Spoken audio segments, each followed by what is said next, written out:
Boa noite a todos aí. No nosso caso, a gente vai apresentar para vocês a questão de multiplicação de matrizes. É um tema mais simples, né? Até não dá para exemplificar como os nossos outros colegas de grupo aí com problemas, né? Porque uma multiplicação de matriz é uma coisa mais simples de se fazer, né? Mas aí a ideia nossa foi fazer vários exemplos, né? 3 exemplos, de forma que a gente exemplifique para vocês, né? Como fazer de várias formas a mesma coisa. E aí com algumas vantagens e algumas desvantagens. Sobre o que a gente vai falar então, né? Primeiro, na matemática mesmo, né, como que é feita uma multiplicação de matrizes, simplificando aqui uma coisa bem simples, assim, para ficar bem sucinto também. Um pouco sobre a linguagem que a gente utilizou, né, que é o Python, né, bem superficial também, porque não é o foco, né, abordar isso. Aí a gente vai apresentar um primeiro exemplo de multiplicação de matrizes, aí sem o auxílio de bibliotecas, né, como o pessoal apresentou aí, a NumPy, mas a gente vai fazer o primeiro exemplo nosso utilizando laços de repetição for, né, para mostrar que há N maneiras de se fazer a mesma coisa em linguagem de programação.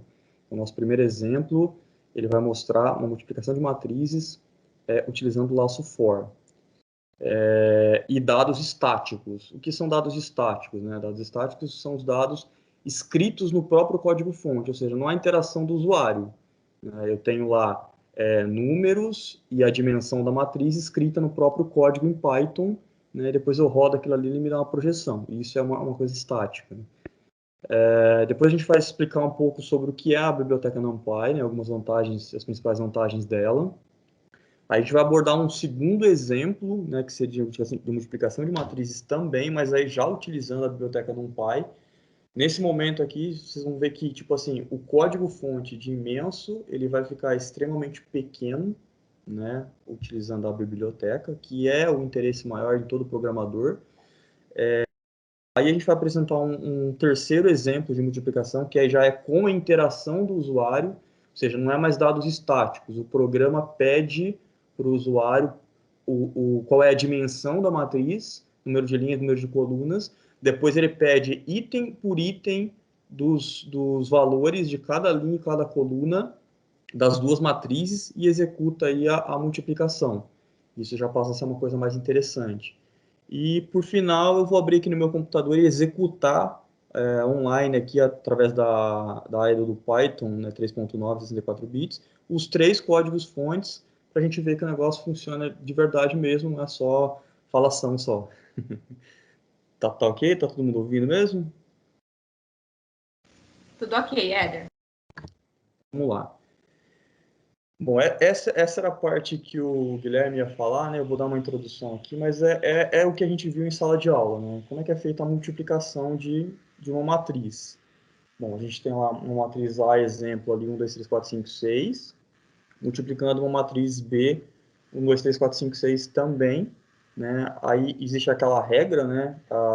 Que o número de colunas da matriz A deve ser igual ao número de linhas da matriz B, para eu conseguir fazer essa multiplicação. Executando os cálculos, como está descrito na própria tela aí, eu estou multiplicando a linha pela coluna, a linha da primeira matriz, né, da matriz A, pela coluna da matriz B, e vou repetindo isso várias vezes e somando a cada interação que é feita. Da mesma forma que isso também vai ser feito no código em Python. E aí eu tenho uma matriz resultado lá que dá 22, 28, 49, 64. Bom, linguagem de programação Python, né? Para quem não conhece, né, esse cara aí é o cara que, esse holandês aí, o Guido van Rossum, é o cara que desenvolveu a linguagem de programação em Python. Começou lá nos primórdios, hoje ele já é aposentado já. Essa linguagem de programação, né, ela foi criada com base numa linguagem chamada ABC, mas ela possui parte da sintaxe dela derivada de uma outra linguagem de programação, que é a linguagem C, bem poderosa também na área de programação, e principalmente para máquinas e equipamentos. O Python, né, ela é considerada uma linguagem de alto nível, tá? É muito versátil. justamente porque ela suporta, né, a programação orientada a objetos. Isso pode ser um pouco estranho para quem não é da área, mas é muito mais simples de se fazer, né? E também é estruturada, que é um pouco mais complexa. Né? Tem N bibliotecas, né, que são utilizadas para poder facilitar a vida do programador em Python. E hoje Python, a biblioteca NumPy em si, né, ela é muito utilizada para essa área de ciência de dados. Bom, aí aqui seria o primeiro exemplo, né? Deixa eu só confirmar aqui. O Matheus, Matheus, Oi, eu? Matheus, até aqui era seu slide ou ainda era do Guilherme? É do Guilherme, né? Acho que até aí, Tá, porque eu não vi esse aí, tá, legal. Deixa eu só passar.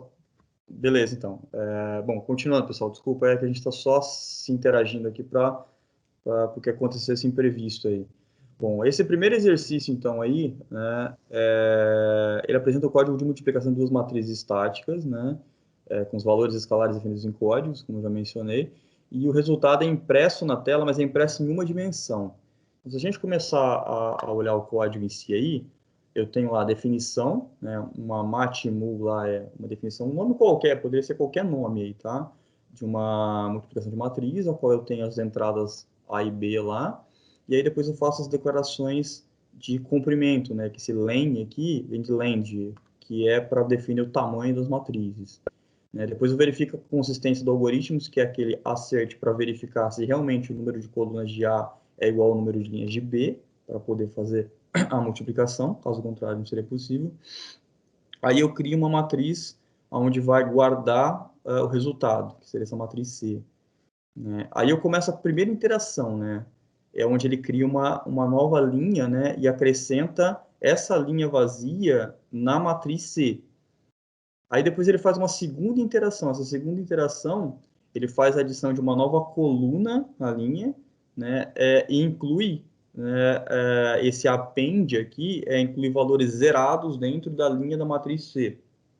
Aí depois ele faz o produto vetorial, que é uma outra interação através de um loop for, né, das colunas de A, olhando para as linhas, né, e somando a linha de A segundo o índice aqui, que é K, que ele está fazendo a interação no loop, multiplicado por B, que seria, no caso, a linha, né, pela coluna, né, da matriz B. Então, esse K aqui é o cara que faz a interação para poder ficar varrendo nesse loop aqui, né, e calculando o produto vetorial. Percebe que aqui eu tenho em a linha, depois deveria ser a coluna, mas entra a variável K, e na B entra a variável K primeiro, e depois entra a variável coluna. Né? Esse comando aqui para cima, mais para a direita, abaixo do que no primeiro exemplo, ele é só para executar como se fosse um script, né, o código. Quando eu falo de definições de variáveis estáticas, é justamente esse ponto aqui, onde está a definição de valores e dimensão das matrizes. Eu estou escrevendo esses valores no próprio código. Então, por exemplo, assim, para uma pessoa leiga, não tem como ela utilizar esse código para poder, por exemplo, assim, passar disciplinar. Vamos supor que a professora quisesse usar esse código aqui para passar para os alunos. Eles, para trocar os valores da matriz e a dimensão, inclusive, ele teria que vir no código aqui e escrever esses valores aqui de novo. Isso a gente vai ver que não vai acontecer, não acontece no último exemplo nosso. Tá? E no final aqui ele imprime, né, faz a chamada aqui e imprime a matriz na tela. Percebe que o resultado aqui, ele está dando em uma dimensão só. Então eu tenho lá 22 entre colchetes, né, 22, colchete 22, 28, fecha, vírgula, 49, 64. É como se tivesse um embaixo do outro. Só que nesse código fonte aqui, ele está colocando em uma dimensão só para a gente, ou seja, em uma linha só. Mas é o resultado de uma matriz. Se a gente fizer os cálculos aqui, vai bater certinho. Agora acho que é com você aí, né, o Matheus? Sou eu. Boa noite, professora, boa noite todo mundo aí.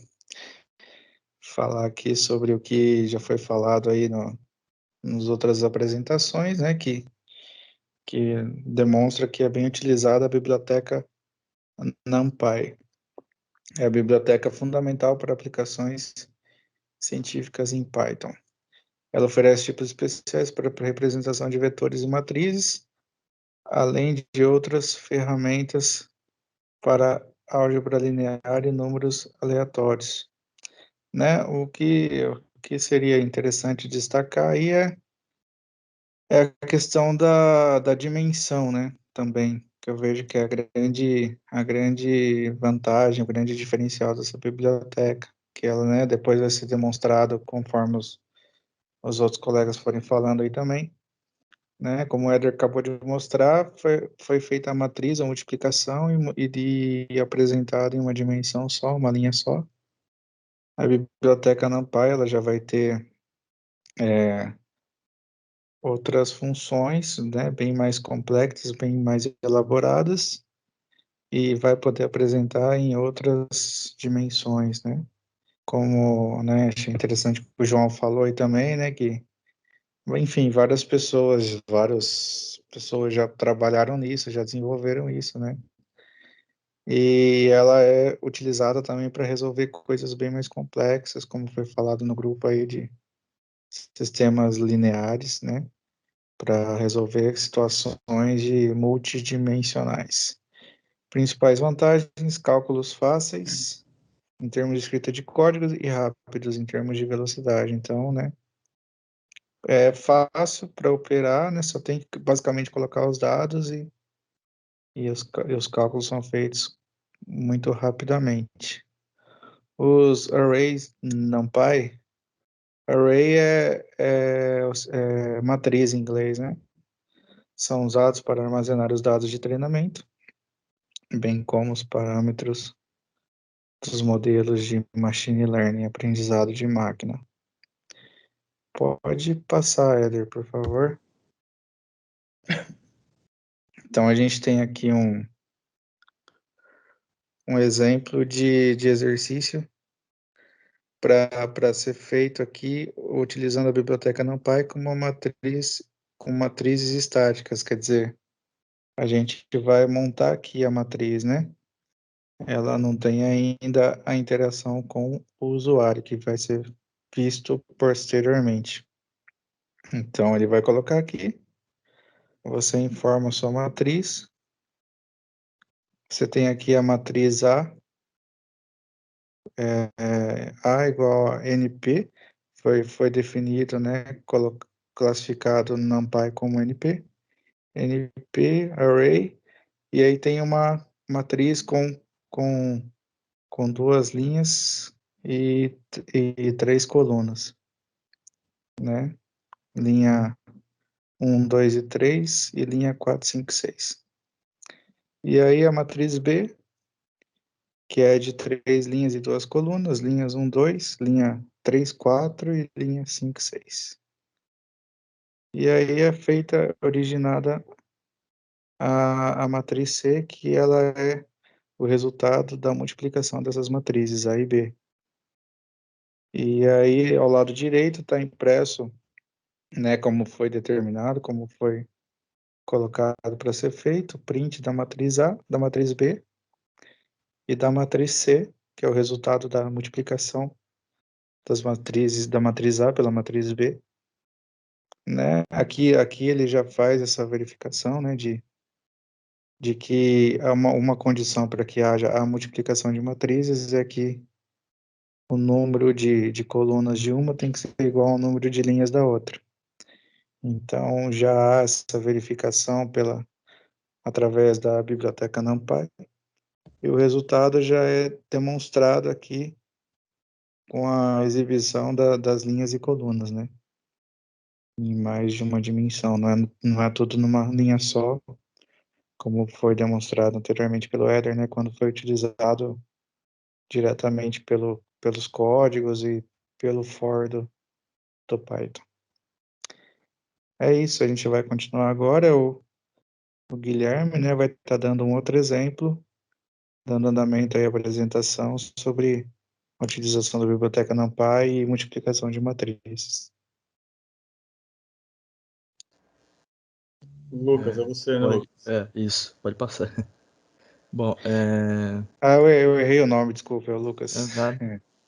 Boa noite a todos. Bom, o exemplo, como vocês podem ver, é um programa que irá ler duas matrizes de inteiros e que irá imprimir a matriz A e B, assim chegando no resultado na multiplicação em C. Claro, também, né, tendo a interação do usuário e sem o uso da biblioteca NumPy. Sobre o código em si, ele demonstra a primeira função chamada de pad matriz, onde em que o usuário ele poderá digitar o número de linhas e colunas para a matriz A e B, sendo assim considerando como uma variável m linhas de A e n colunas de A, assim também considerando para a matriz B como o mesmo. Depois de digitado, temos a variável C, que é uma lista vazia, onde em que será colocado o resultado da multiplicação. Os três for, eles demonstram, né, o retorno entre o início do número digitado pelo usuário, mostrando assim a multiplicação entre a matriz A e B. E também teremos assim, depois, né, chamamos a função que irá imprimir o resultado da multiplicação entre as duas matrizes. Pode passar, Éder. Depois dessa função, né, criamos a função ler_matriz, onde em que essa função ela irá receber como sua entrada o número de linhas sendo considerado como m e um número de colunas sendo considerado como n. E assim, desde então, poderei mandar com que os dois for, né, eles deem para mim uma matriz m por n. Sendo assim, uma lista contendo m listas com n elementos cada. Podemos assim dizer que a matriz lida ela será devolvida como um valor de retorno da função. E depois do retorno da função, teremos por fim a última função, que será chamada de imprime matriz, ela é uma função onde em que irá receber uma matriz como entrada, sendo assim os dois for vão usar listas dentro de listas, entre a matriz A e B. Assim, demonstrando então o resultado da multiplicação A e B. Pode passar, Éder. Aí temos o resultado. É isso. Bom, pessoal, só completando então, por aqui a gente já dá para perceber, né, do exemplo que o Lucas falou, que o sistema ele vai pedindo, né, ele pede lá, digite o número de linhas da matriz A, digite o número de colunas da matriz A, só que eu já defini a dimensão, né, ele mostra para você lá que a dimensão dela é de 3×2, e aí ele vai pedindo um por um dos elementos da matriz. Então, o elemento da primeira linha da primeira coluna. Aí você digita um valor. Elemento da primeira linha da segunda coluna. E aí vai fazendo toda essa interação para a primeira matriz. Quando ele pede digite o número de colunas da matriz B, alguém pode perguntar assim, mas por que ele não pediu para digitar o número de linhas da matriz B?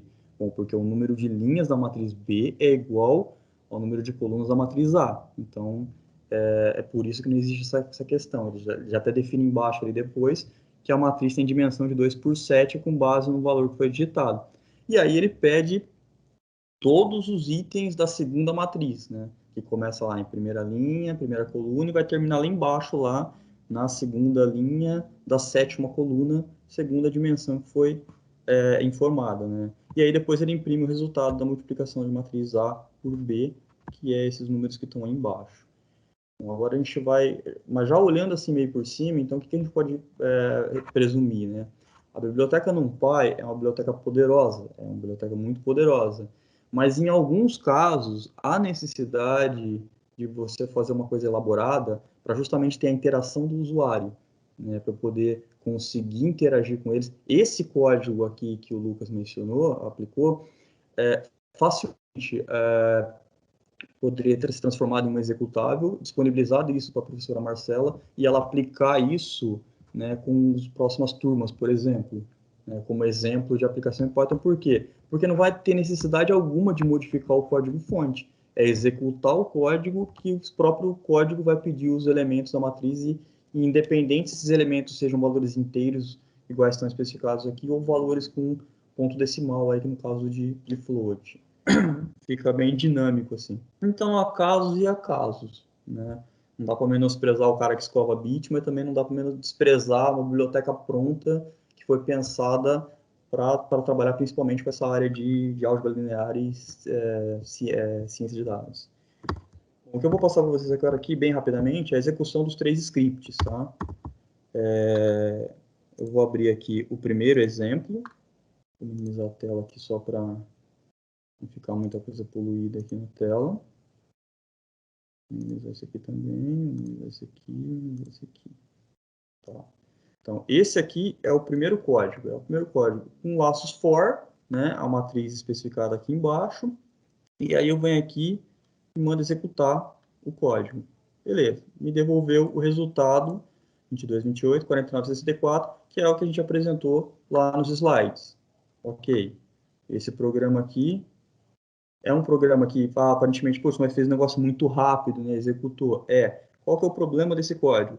Toda vez que eu quiser alterar a matriz, eu tenho que vir aqui e editar esses números aqui. Agora eu não quero mais 1, 2 e 3, agora eu quero, sei lá, 1.5 e o resto. Então eu venho aqui, a hora que eu mando rodar o código, ele vai perguntar se eu quero salvar, eu salvo, mando rodar, e ele já me deu lá as diferenças, lá, 22.5, 29, 49, 64.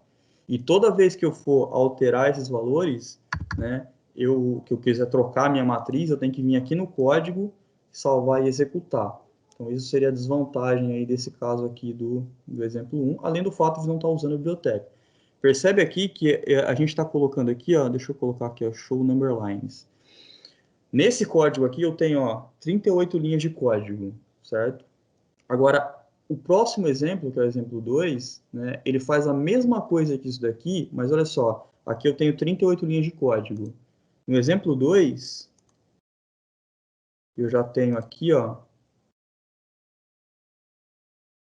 24 linhas de código. Então, quer dizer, e dentre essas linhas de código, na verdade, as que eu estou realmente considerando como código são só essas linhas, o resto é tudo comentário, né? Então, a quantidade de coisas que eu não precisei fazer por causa da biblioteca NumPy, né, é extremamente grande. Eu vou até colocar um código ao lado do outro aqui, para mostrar que o negócio é muito bruto, assim. Então, ó, eu tive que fazer tudo isso daqui de código para executar a matriz, sendo que se eu fosse usar a biblioteca NumPy, eu só tenho que fazer isso aqui, ó. Então, é uma economia de código muito grande. É uma coisa que, tipo assim, facilita na vida do programador. E se eu executar, eu vou executar essa daqui, para a gente ver o resultado embaixo, deu o resultado ali, e eu vou executar o segundo código no mesmo resultado, ali para vocês verem que, executando, ó, deu o mesmo resultado, ó, só que ele imprimiu em mais de uma dimensão, né, me imprimiu as matrizes que estavam cadastradas lá dentro e me deu o resultado aqui, ó, 22, 28, 49, 104, mesma coisa que deu em cima. Então, a economia de código é muito grande, tá? E o último exemplo aí, né, que o Lucas falou, que seria o exemplo 3, deixa eu despoluir um pouco a tela aqui, minimizando aqui, beleza, manter ele do lado ali. Então, esse cara aqui é o cara que pede a interação do usuário, né? Então, todo o código está aqui. Também, olhando para questões de linha, né, eu tenho aqui 63 linhas de código, né, para poder fazer isso daqui. Mas aí, olha a diferença. Quando eu mudo rodar esse cara aqui, ó, ele já pede para mim aqui, ó, digite o número de linhas da matriz A. Vamos considerar o mesmo exemplo que está ali em cima, só para ver que o resultado é sempre o mesmo. A matriz A, então, ela tem 2 linhas, né? E ela tem quantas colunas? Ela tem 3 colunas. Aí ele está pedindo agora o primeiro elemento da primeira coluna. Então, vou colocar lá 1, aí 2, 3. Aí agora já passou para a segunda linha. 4, 5, 6. Agora ele está querendo saber para mim quantas colunas tem B. Bom, B, a gente tem 2 colunas. Vamos colocar 2 colunas em B. Ele não me pede o número de linhas, por quê? Porque ele sabe que o número de linhas é igual ao número de colunas da matriz A. Então ele está pedindo o primeiro elemento da primeira linha. Vamos lá. 1, 2, já passou para a segunda linha. 3, 4, passou para a terceira linha. 5, 6. Olha lá, o resultado da multiplicação de A por B é 22, 28, 49 e 64, que é exatamente igual aos outros exemplos que a gente passou para vocês. É isso aí, pessoal. Marcelo, obrigado.